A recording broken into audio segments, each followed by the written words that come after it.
Hola, soy Paula Melchor y voy a hacer la reseña de Mandíbula de Mónica Ojeda.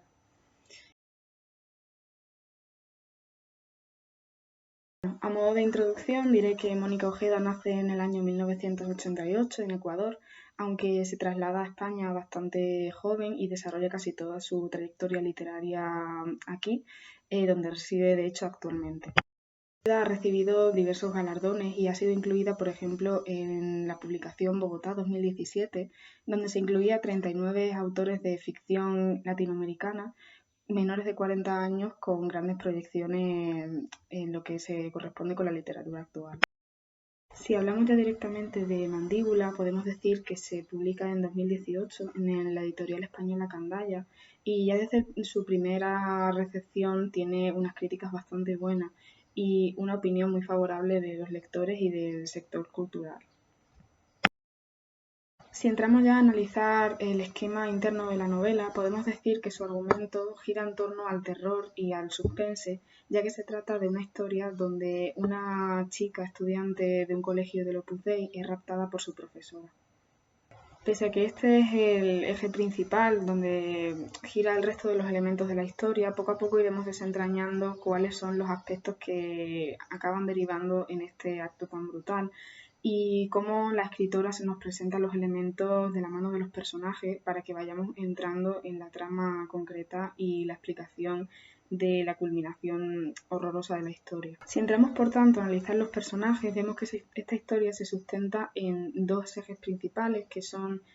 Fernanda, la chica que es raptada, y Clara, que es la profesora que el tercero de estos pilares donde se sustenta la historia se trata de Annelies, que es la mejor amiga de Fernanda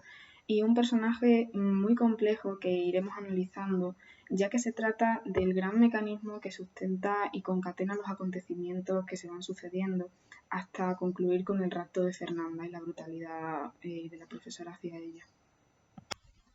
Bueno, para entender el funcionamiento de los personajes hay que atender también a la forma narrativa, ya que la autora tiene una forma de desarrollar la historia que pone el punto de vista en varios focos que no son fundamentales para entender cómo funciona tanto los personajes, la trama y el propio ritmo narrativo. De esta manera nos encontramos que la historia se nos presenta desde el principio en una estructura típica in media res, es decir, en medio de la cosa, en medio del asunto.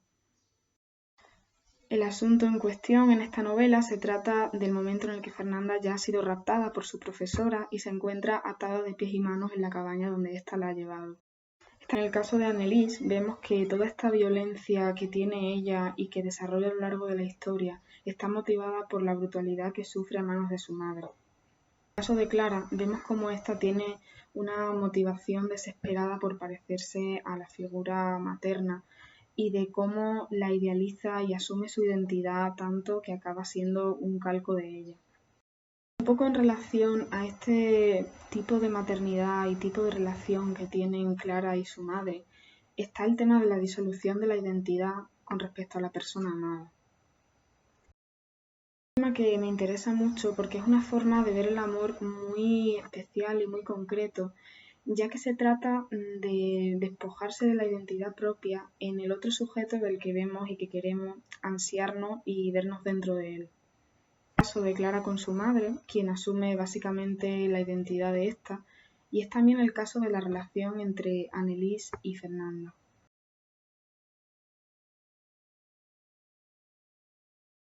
Este tema de la disolución de la identidad propia en base a la fusión con la persona amada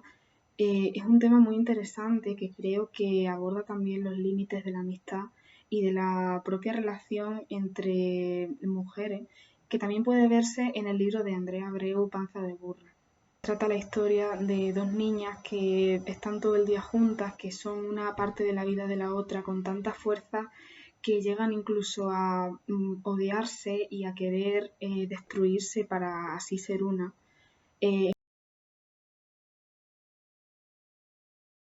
Habla así Andrea Abreu de vestirse del cuerpo de Isora, la amiga de la niña que narra la historia, y de comérsela y de tenerla en las tripas para que sea suya. Y esta brutalidad me recuerda también a la que narra Mónica Ojeda en su libro.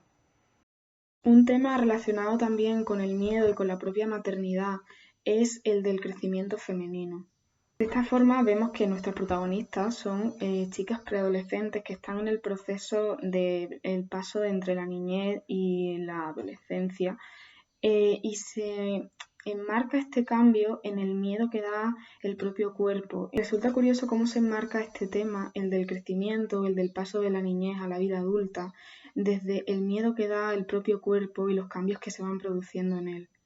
Creo que Mónica Ojeda trata este tema desde la crudeza y desde la violencia y el miedo que da verse separada de esa parte niña y lanzada al mundo cruel que se nos da hacia las mujeres.